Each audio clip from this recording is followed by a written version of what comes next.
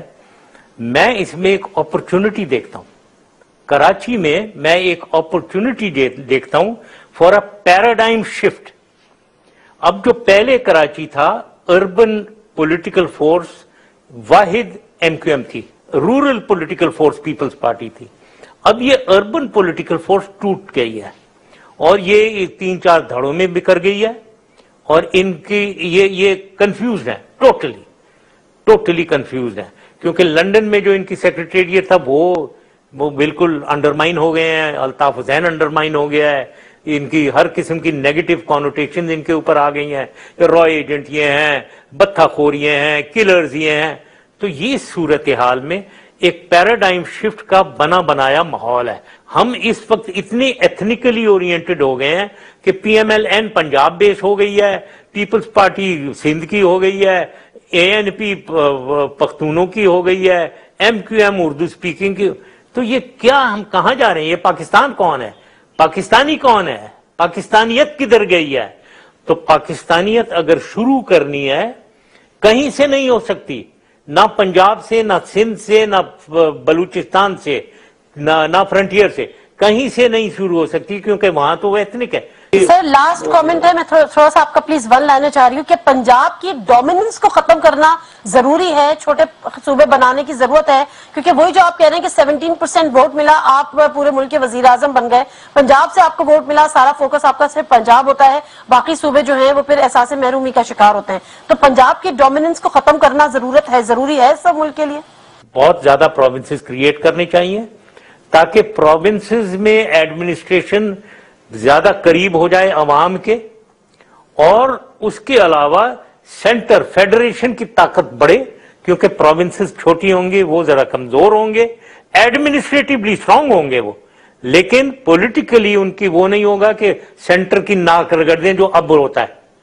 تو لہذا centre strong, federation strong, provinces کی بہتر ایڈمنسٹریشن, اس کے لیے ہمیں زیادہ پروونسز بنانے چاہیے. ٹھیک ہے, اس میں پنجاب کی بریک اپ آٹومیٹکلی آ جائے گی, اور پھر وہ سوچ بچار کر کے ایک تھنک ٹینک بنائیں, سوچ کے ایسی کوئی جس میں رنجشیں نہ ہوں, سب کو ساتھ لے کر چلیں, پروونسز بنائیں.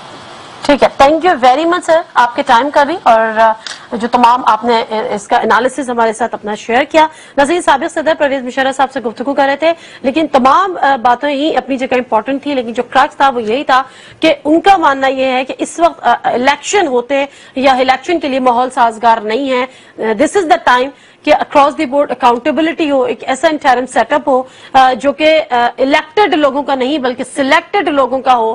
سپریم کورٹ کی جو ججمنٹ ہے اس کے ذریعے ایک ایسا سسٹم آئے جو نہ صرف اکراس دا بورڈ اکاؤنٹیبلٹی ہو بلکہ سسٹم پورا ریویمپ ہو, اور ایک دفعہ صحیح سمت میں اس کی ڈائریکشن کریں, صحیح سمت میں اس کو لے کر آئیں, اور پھر ایک فلو ہو کہ جی دوبارہ سے الیکشن ہو رہے ہیں. اور جس طرح سے ڈیموکریسی ہوتی ہے, ایک جو میچور ڈیموکریسی جو واقعی جس کا پھل عوام تک پہنچتا ہے, اس سسٹم کے تحت اس ملک کو چلایا جائے. پروگرام سے دیجیے نادر مرزا کو اجازت. اللہ حافظ.